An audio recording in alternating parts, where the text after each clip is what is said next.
We provide you the platform to turn your dreams into reality. Give wings to your aspirations with KR Mangalam University. नमस्कार दोस्तों, आप देख रहे हैं जागरण जोश और मैं हूं आपके साथ सिमरन राजपाल। आज हम बात करेंगे इंडिया के इतिहास की एक बहुत ही इंपॉर्टेंट और कंट्रोवर्शियल पीरियड की, इमरजेंसी, जो 25 जून 1975 से 21 मार्च 1977 तक चलिए इसकी टाइमलाइन और लीगल एक्शंस को डिटेल में समझते हैं। इमरजेंसी डिक्लेयर होने से पहले देश में काफी पॉलिटिकल अनरेस्ट था। अर्ली 1970s में गवर्नमेंट के खिलाफ ऑपोजिशन बढ़ रहा था। जयप्रकाश नारायण के नेतृत्व में बिहार और गुजरात में बड़े प्रोटेस्ट हो रहे थे। स्टूडेंट्स की एगिटेशन, अनएम्प्लॉयमेंट और इन्फ्लेशन और करप्शन की परसेप्शन से लोग डिससैटिस्फाइड थे।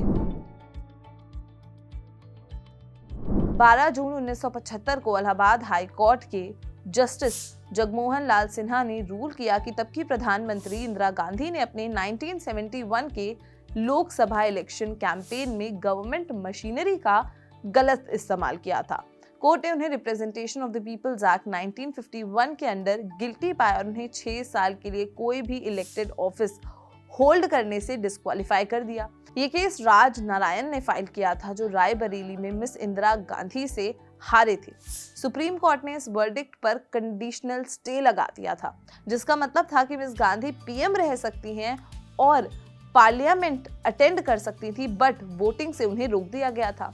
पॉलिटिकल क्राइसिस और गहरा होता गया और उनके रेजिग्नेशन की डिमांड्स बढ़ती गई। तो जून 25, 1975 तब के प्रेसिडेंट श्री फखरुद्दीन अली अहमद ने आर्टिकल 352 के अंडर इमरजेंसी का प्रोक्लेमेशन जारी किया, जिसमें इंटरनल डिस्टर्बेंस का रीजन दिया गया था। गवर्नमेंट की तरफ से प्रेस नोट आया कि जयप्रकाश नारायण जैसे लोग पुलिस और आर्म्ड फोर्सेस को ऑर्डर डिफाई करने के लिए प्रोवोक कर रहे हैं। ये इंडिया की हिस्ट्री में थर्ड इमरजेंसी थी, बट पहली जो पीस टाइम में डिक्लेयर हुई थी, इससे पहले 2 इमरजेंसी वॉर्स के टाइम लगी थी, चाइना 1962 और पाकिस्तान 1971।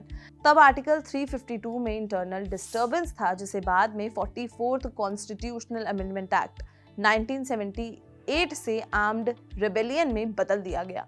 इससे एग्जीक्यूटिव को ओवरराइडिंग पावर्स मिल गई और स्टेट अथॉरिटी सेंट्रल कंट्रोल में आ गई। इमरजेंसी लगने के बाद कॉन्स्टिट्यूशनल सेफगार्ड्स को सिस्टमैटिकली सस्पेंड किया। 27 जून 1975 को आर्टिकल्स 358 और 359 रिवोक किए गए। आर्टिकल 358 ने आर्टिकल 19 के अंडर प्रोटेक्शंस सस्पेंड कर दी, जिससे freedom of speech, expression, assembly और मूवमेंट अफेक्ट हुए। आर्टिकल 359 ने स्टेट को आर्टिकल्स 14, 21 और 22 के अंडर फंडामेंटल राइट्स के एनफोर्समेंट को सस्पेंड करने की परमिशन दे दी, जिसमें equality before law, right to life and liberty और प्रोटेक्शन अगेंस्ट डिटेंशन शामिल थे।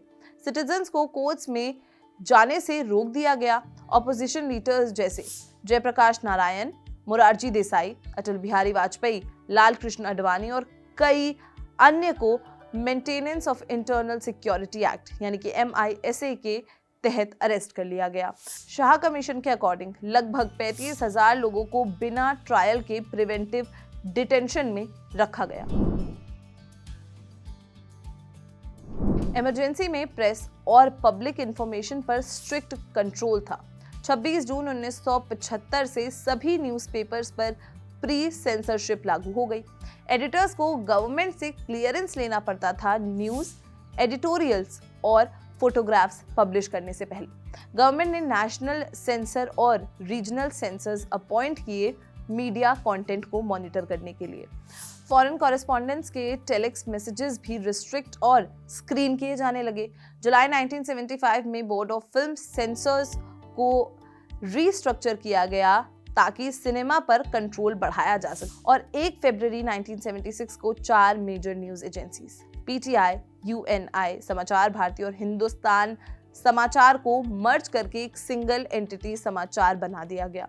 प्रेस काउंसिल ऑफ इंडिया को भी अबॉलिश कर दिया गया था।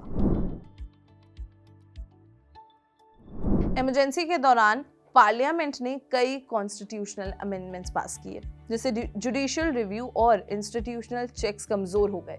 38th अमेंडमेंट ने कोर्ट्स को प्रेसिडेंट के इमरजेंसी डिक्लेरेशन को क्वेश्चन करने से रोक दिया। 39th अमेंडमेंट ने प्राइम मिनिस्टर और स्पीकर के इलेक्शन को जुडिशियल स्क्रूटनी के बाहर कर दिया। 42nd अमेंडमेंट ने सेंट्रल पावर्स को और बढ़ा दिया। इसने डायरेक्टिव प्रिंसिपल्स को फंडामेंटल राइट से प्रिमेसी दी। कॉन्स्टिट्यूशनल अमेंडमेंट्स के जुडिशियल रिव्यू को रोका और सुप्रीम कोर्ट और हाई कोर्ट की पावर्स को कम किया। इस अमेंडमेंट से लोकसभा और स्टेट लेजिस्लेटिव असेंबलीज का टर्म 5 से 6 साल कर दिया गया। इमरजेंसी का एक सबसे कंट्रोवर्शियल एस्पेक्ट था फोर्स्ड स्टरलाइजेशन कैंपेन। ये 1975 में इंटेंसिफाइड पॉपुलेशन कंट्रोल एफर्ट के पार्ट के रूप में शुरू हुआ था।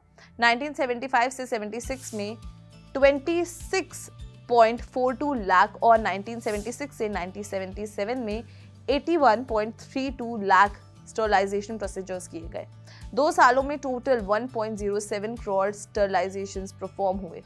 कई स्टेट्स ने एसेंशियल सर्विसेज को स्टरलाइजेशन से लिंक कर दिया। लोगों को ration, housing, jobs, health care और लोन्स डिनाई कर दिए जाते थे अगर उनके 2 या 3 से ज्यादा बच्चे थे और उन्होंने प्रोसीजर करवाने से मना किया। इमरजेंसी फाइनली 21 मार्च 1977 को खत्म हुई। लोकसभा के जनरल इलेक्शन 16 से 20 मार्च 1977 के बीच हुए।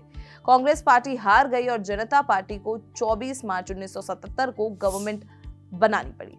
मई 1977 में इमरजेंसी के दौरान पावर के अब्यूसेस को इन्वेस्टिगेट करने के लिए Shah commission of inquiry setup की गई और 1978 में 44th कॉन्स्टिट्यूशनल अमेंडमेंट इनैक्ट किया गया, जिसने इंटरनल डिस्टर्बेंस को आर्म्ड रिबेलियन से रिप्लेस किया और जुडिशियल रिव्यू को रिस्टोर करते हुए फ्यूचर इमरजेंसी प्रोक्लेमेशंस के लिए लीगल सेफगार्ड्स इंट्रोड्यूस किए।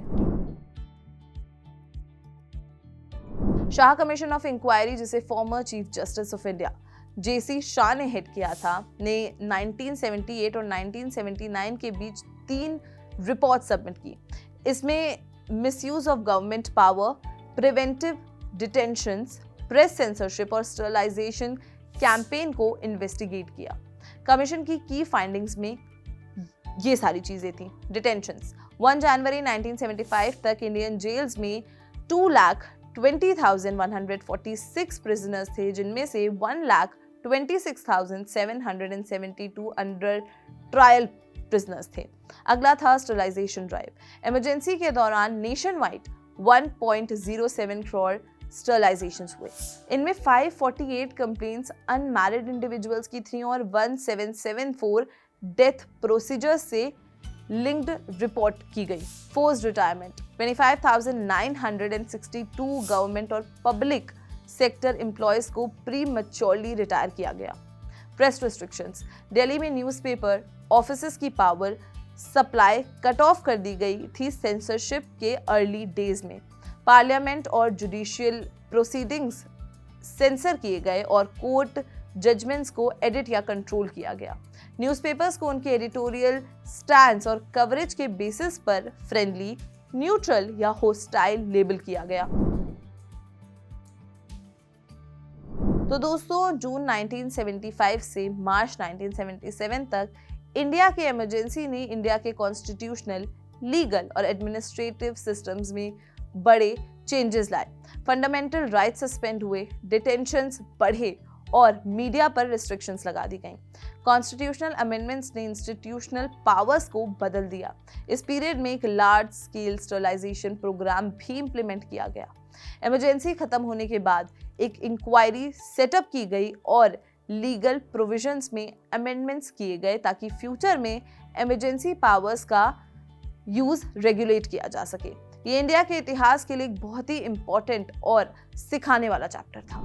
क्या इमरजेंसी की ये पूरी टाइमलाइन आपको पसंद आई? हमें कमेंट सेक्शन में जरूर बताएं और अगर ये वीडियो अच्छी लगी हो तो इसे लाइक और शेयर करना बिल्कुल भी ना भूलें। मिलते हैं अगली वीडियो में। नमस्कार।